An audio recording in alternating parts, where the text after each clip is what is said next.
What if the hero you cheered for was hiding a nightmare?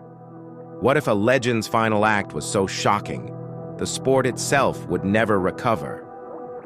This is the story of Chris Benoit, one of wrestling's brightest stars and the man behind its darkest hour. They called him the Canadian Crippler. To fans, Chris Benoit was wrestling perfection. Fierce, disciplined, fearless.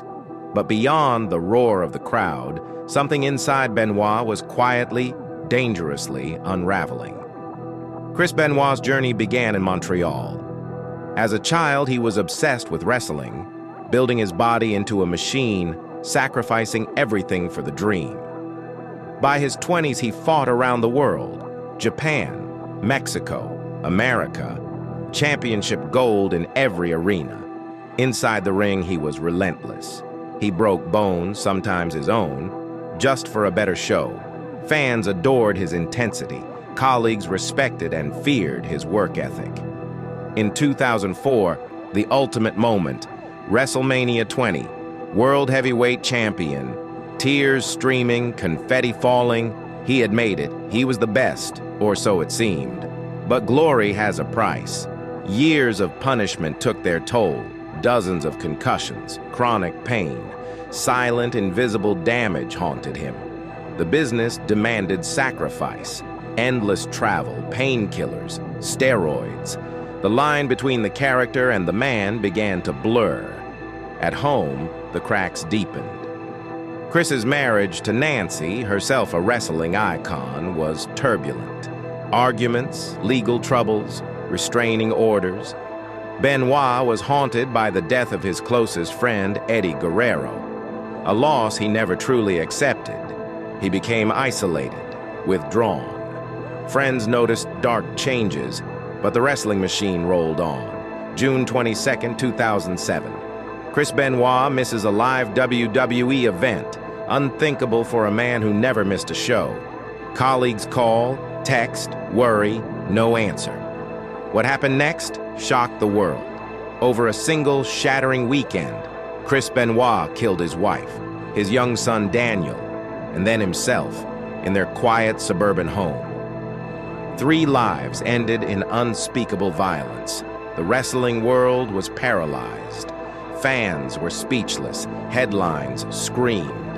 How could this have happened? The details were horrific. Benoit's actions were calculated, methodical, yet totally out of character, or so many believed. Toxicology reports revealed a cocktail of drugs, painkillers, steroids, anti-anxiety meds. But the autopsy revealed something more chilling. Benoit's brain was catastrophically damaged. Chronic traumatic encephalopathy, CTE. His mind was literally broken by years of brutal impacts. The WWE scrambled. Within hours, Benoit's name was erased, matches pulled, tributes deleted, his legacy wiped from official history. The industry faced a reckoning. How many other wrestlers were walking time bombs, hiding unseen trauma? Was the business itself to blame? Chris Benoit's tragedy forced wrestling and all sports to confront its darkest truths. CTE became a household word. Painkiller abuse, steroid scandals, mental health dragged into the spotlight.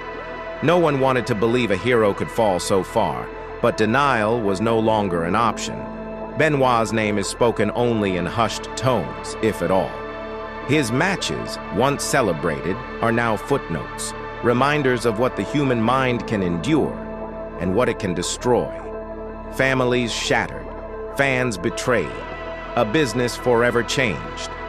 Chris Benoit's story is not just a tragedy, it's a warning about the cost of silence, the dangers of unchecked ambition, and the wounds that never truly heal. Wrestling's darkest hour didn't just claim a champion, it exposed a darkness that could no longer be ignored. Behind every legend, there is a human story, and sometimes that story ends not with glory, but with heartbreak. This is the tragic tale of Chris Benoit, a champion's fall, a family destroyed, and a sport forced to face its own demons. Some scars never fade, and some stories must be told, no matter how much they hurt.